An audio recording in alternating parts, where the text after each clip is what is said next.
Salut, c'est Patrick Dedouze. Alors aujourd'hui, on va parler d'un sujet sur la location de sa voiture personnelle à sa société lorsqu'on est VTC. Avec moi, 4 super animateurs. Hakim d'Uberzone.fr. Salut Patrick.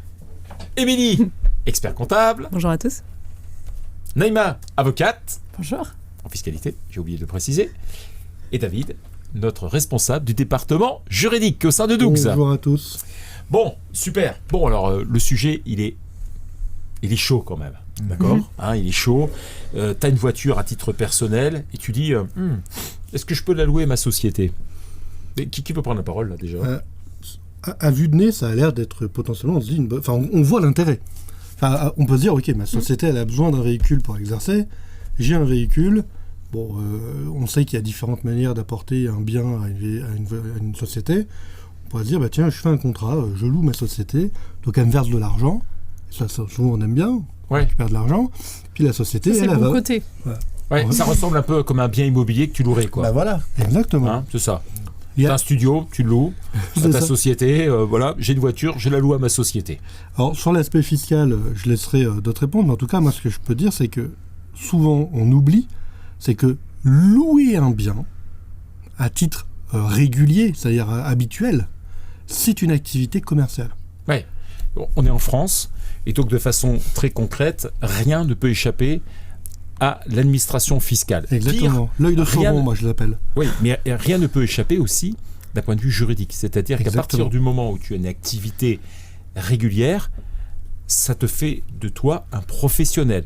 Exactement. Et qui dit professionnel dit inscription quelque part pour avoir un numéro SIRET à ce titre-là. Exactement. Donc ça veut dire que tu dois en gros, tu dois créer une entreprise de location de véhicules, d'une certaine manière, pour louer ton véhicule.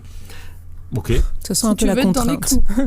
Donc création d'une EI, c'est ça C'est ça. Oui. Et après, être au micro ou réel, parce que dans tous les cas, ce sera imposé dans la catégorie des BIC. Donc on n'échappera pas à l'impôt. Ça signifie que les loyers que tu vas encaisser, que ta société va te payer, tu vas devoir les déclarer. Donc tu vas payer la fiscalité dessus. Ouais. Et tu vas payer potentiellement des cotisations sociales. Donc des CFE et tout le bazar qui va aller avec. Exactement.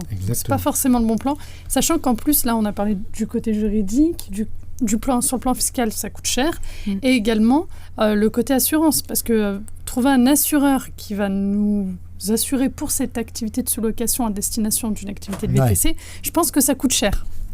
Et puis on a vu les deux cas de figure de traitement du véhicule dans une société de VTC, que ce soit par les ICA ou par la revente du véhicule à sa société. Il n'y a vraiment pas d'intérêt à le louer en fait. Exactement. Puisqu'on peut récupérer sa valeur par le compte courant d'associé. Donc du coup, faux bon plan. Très clairement, c'est pas du tout un bon plan. Donc voilà, donc la location de véhicules, soit tu en fais ton activité et tu loues à toute la planète VTC des véhicules. Donc ce cas-là, c'est un autre métier.